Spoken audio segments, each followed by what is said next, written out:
สบายดีมุสลิมกลับเข้ามาพูดคุยกันถอกไทม์กับแม่เรื่องของ EP นี้ก็ว่าได้ว่าเป็นประเด็นที่น่าสนใจเนาะเพราะว่าไทยกับเวียดนามนี่ก็ที่ยกให้เป็นคู่แข่งอยู่ตลอดเป็น10 ปีที่ผ่านมาเนาะว่าเวียดนามนั้นจะแซงไทยนั้นนี่ก็ว่ากันไปเนาะแต่ว่าประเด็นก็คือถ้าว่าอีกมุมหนึ่งเนาะไทยนี่เป็นนายจ้างแล้วก็เวียดนามนี่ก็คือเป็นลูกจ้างเนาะเพราะว่าอุตสาหกรรมที่สำคัญต่างๆของเวียดนามเนี่ยก็คือมีไทยไปลงทุนและหลายธุรกิจหลายแขนงอุตสาหกรรมท่านผู้ชมแล้วก็มีบางอย่างเนาะก็คือไทยเข้าไปกินรวบก็คือถือหุ้นเกิน 50% ก็คือเป็นเจ้าของทางเดินซ้ำก็เป็นธุรกิจที่สำคัญซึ่งที่เราจะพูดคุยกันเนาะใน EP แหละท่านผู้ชมซึ่งถ้าวอลถึงในช่วงที่มีการประกาศ GDP เนาะว่าเวียดนามนั้นเติบโต 6% 7% ต่อปีในช่วงล่างๆไทยนั้นเติบโต 1% 2% เนาะก็มักจะมีการวอลถึงว่าโอเคปัจจุบันนี้ GDP ไทยนี้สูงกว่าเวียดนามเนาะแต่ว่าเวียดนามนั้นกำลังจะแซงไทยซึ่งก็เป็นคำถามหรือว่าเป็นคำเว้าเป็นประเด็นยอดฮิตท่านผู้ชมแต่ว่ากับกันเนาะอีกมุมหนึ่งก็คือบริษัทจากประเทศไทยจำนวนหลายท่านผู้ชมเข้าไปลงทุนสร้างโรงงานแล้วก็ทำธุรกิจในเวียดนามจนกลายเป็น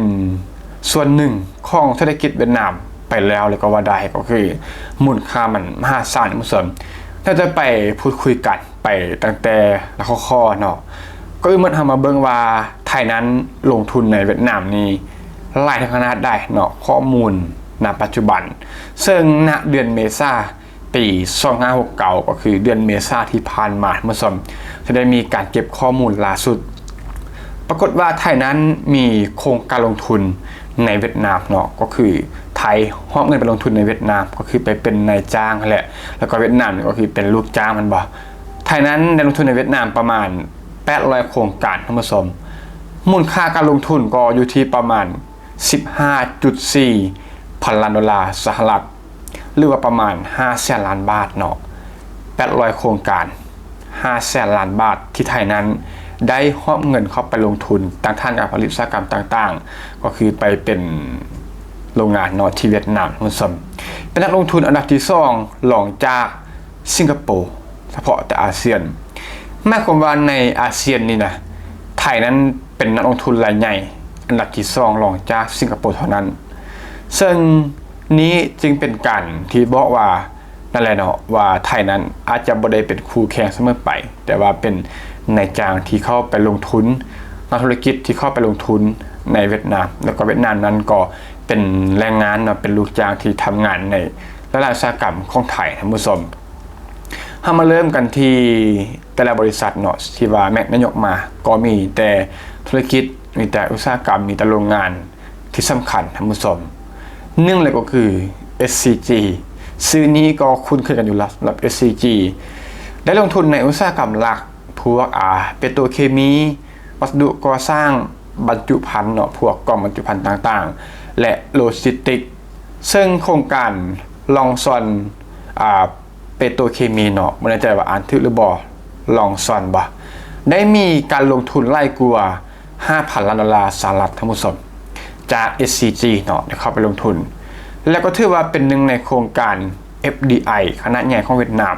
หรือว่าเป็นหนึ่งในโครงการที่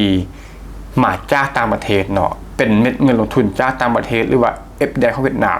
นี้ถือว่าเป็นเม็ดเงินที่ใหญ่อีกหนึ่งโครงการเนาะสำหรับ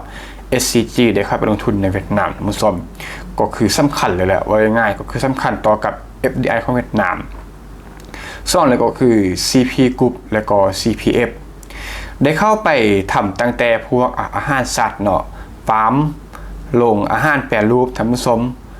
โรงงานแปรรูปเนาะอาหารแล้วก็การจับจำหน่ายเฮ็ดให้ CP นั้นกลายเป็นหนึ่งในผู้เล่นที่สำคัญของห่วงโซ่อาหารในเวียดนามก็คือครบจบเนาะใน CP ที่ได้ไปทำในเวียดนามท่านผู้ชมตั้งแต่การเฮ็ดอาหารสัตว์แม่นบ่ทำฟาร์มแล้วก็เอาอาหารสัตว์ที่ทำขึ้นมานะให้สัตว์ในฟาร์มกิน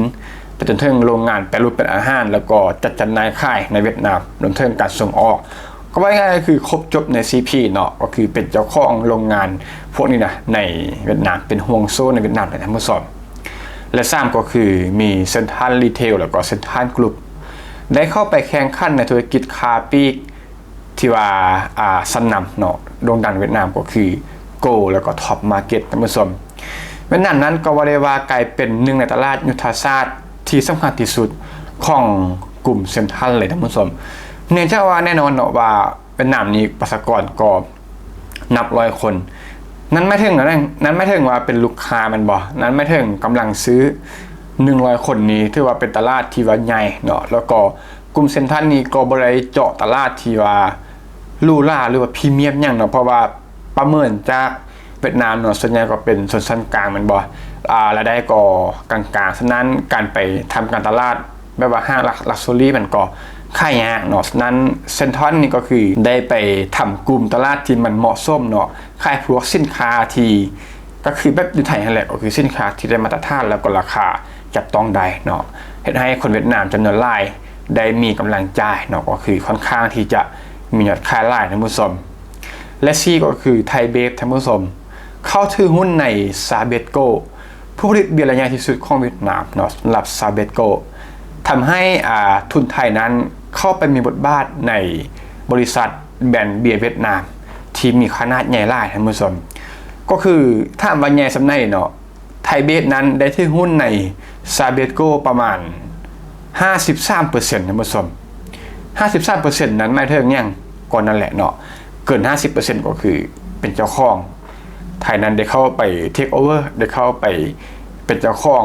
ซาเบโกเลยก็ว่าได้ด้วยหุ้น 53%มูลค่าของบริษัทระดับ5 ถึง 6,000 ล้านดอลลาร์สหรัฐหรือว่าประมาณ 1.85 แสนล้านบาทท่านผู้ชมทำให้ไทยนั้นมีอิทธิพลเนาะในบริษัทที่ของส่วนแบ่งตลาดในเวียดนามถึง 40% ของตลาดเบียร์ทั้งประเทศไม่ถึงว่าบริษัทไซเบโกนี่เป็นของไทยที่ว่าได้เทคโอเวอร์ไปแล้วเนาะโดยหุ้น 53% แล้วก็ตลาดค่ายเบียร์ในเวียดนามนะก็คือบริษัทไทยมีส่วนร่วมในการของตลาด 40% ก็ถือว่ามหาศาลแล้วก็ยังมีอมตะมันบ่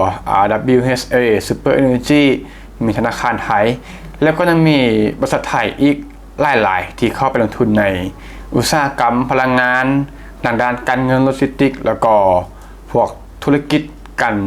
บริการต่างๆในเวียดนามท่านผู้ชมก็ว่าได้ว่าเรื่องราวนี้ก็น่าสนใจเนาะถ้ามาเป็นอย่างจริงน่าสนใจเพราะว่าในช่วงหลายปีที่ผ่านมาเนาะภาพที่เลยก็คือเวียดนามนั้น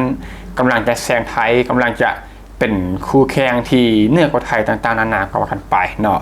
แต่ว่าในขณะเดียวกันท่านผู้ชมบริษัทไทยจำนวนหลายเนาะก็เข้าไปถือหุ้นในอุตสาหกรรมที่สำคัญธุรกิจที่สำคัญแล้วก็เป็นเจ้าของธุรกิจหลากหลายในเวียดนามท่านผู้ชมซึ่งจุดที่น่าจับตามองนึงก็คือเวียดนามนั้นมีข้อได้เปรียบเลยก็คือตลาดเนาะตลาด100 ล้านกว่าคนท่านผู้ชมมีแรงงานวัยหนุ่มสาวแล้วก็เครือข่าย FTA